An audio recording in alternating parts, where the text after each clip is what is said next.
In this video, we're going to talk about conjugated compounds and look briefly at why these compounds are more stable than unconjugated compounds that are otherwise very similar. The first type of conjugated system we're going to look at are dienes. So we already know that alkenes, so compounds ending with ene, contain a double bond, carbon-carbon double bond.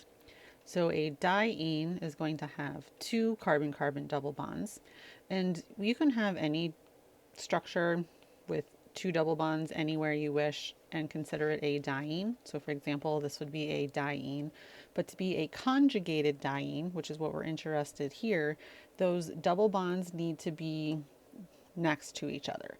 So you're going to have alternating double and single bonds. So for example, this would be considered a conjugated diene because I have double bond, double bond. I could do several other conjugated dienes with the same carbon backbone. Here would be another example. Double bond, double bond. So as long as you have two double bonds separated by only one single bond, you have a conjugated diene. Now you can have conjugated systems that have more than just two double bonds. You could have 3, you could have 20, but again, you have to have that alternating double single bond pattern all the way through to be conjugated.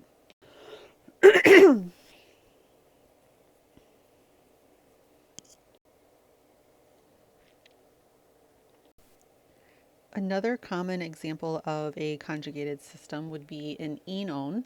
So if we break this apart, we have ene again, so that's going to be the carbon-carbon double bond. And then one is the typical ending for ketone, so that would be a carbon-oxygen double bond.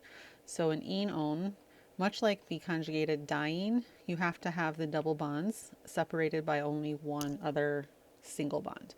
So here would be an example of a conjugated enone. So you've got double bond, single bond, double bond.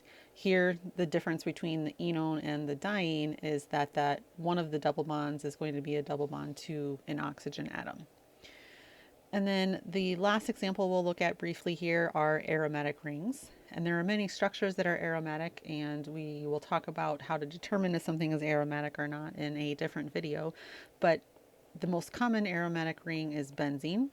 So that's your 6-membered ring with the alternating double and single bonds. So that is a conjugated system. You can have larger structures. Again, as long as the double bonds are alternating, it is considered a conjugated system. So the reason that these are important is that they do have a different level of stability and therefore react a little bit different than similar non-conjugated systems. So the reason for this is largely due to stabilization due to resonance, and that resonance also kind of dictates where and how those molecules are going to react. So for example, if I had the diene structure, and here's a very basic diene, that's going to be the most stable resonance structure. Everything is full octets, everything is neutral. I could pop up a lone pair. So remember, when we have electrons in pi systems, they can move around. So that would give me this resonance structure. Not the most stable thing in the world, but it is possible. And now that I've done that, I can move the other double bond in.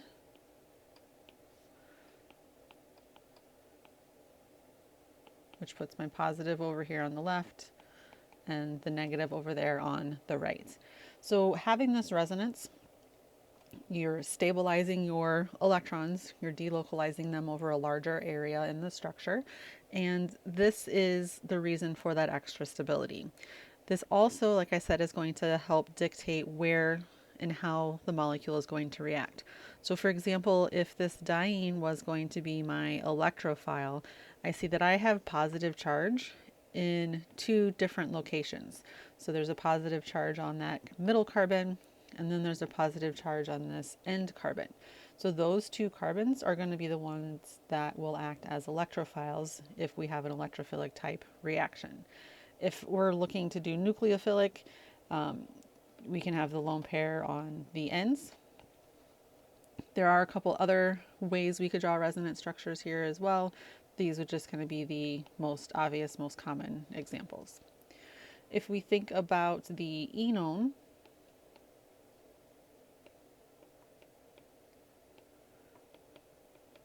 that oxygen is electronegative, so it's perfectly fine handling some extra electrons. So I can kick the pi electrons up as a lone pair onto oxygen. So now there's 3 lone pairs up there, which gives the oxygen a negative charge. I still have my double bond out here. And now I also have a positive charge on that carbon because it only has 3 bonds. So this would be one resonance structure. So again, I see electrophilic site here on this carbon. I could also now kick the pi bonds over because there's space. So I still have the negative charge up on the oxygen. My double bond has shifted over, and now my positive charge is over on that second carbon. So now we see again 2 different electrophilic sites. And if we have this molecule undergoing a reaction where it needs to be the electrophile, those are the 2 locations where it will react. For benzene specifically, and we've seen this before, you can draw it with the double bonds kind of in either orientation. These are considered equivalent resonance structures, which is why we very commonly draw benzene with the ring in the middle, because those electrons are conjugated, they're delocalized throughout that ring system. We can also talk about the stability with connection and relevance to valence bond theory. And this is where we're connecting to the orbital hybridization. So with the extra double bonds, we've got more sp2 hybridization throughout the molecule. And when those sp2 orbitals are kind of bumping up against each other, as they are here, so each carbon in this diene is sp2 hybridized.